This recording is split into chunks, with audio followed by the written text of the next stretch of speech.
News investigative reporter Hagit Limor is in Japan for a journalism conference, and we talked with her by phone this morning. I'm in Naha City. That's in Okinawa, about 2.5-hour flight south of Tokyo. All through the country, the earth shook, really only for minutes, but what it unleashed afterward is what would devastate this nation.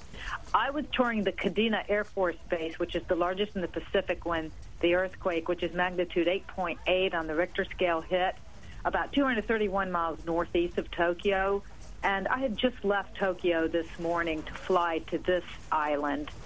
This is what experts are calling Japan's worst earthquake on record. It swayed the buildings, and it caused some more significant damage from the initial earthquake to the north. But what's really hurting this country is what followed, which is the tsunami. I spoke with the Kadena oceanographer, Lieutenant Alex Jones, as he monitored the earthquake and its aftershocks. And on large television screens in the Officers Club, we were watching a giant wall of water approach the island. It was almost like watching a disaster movie.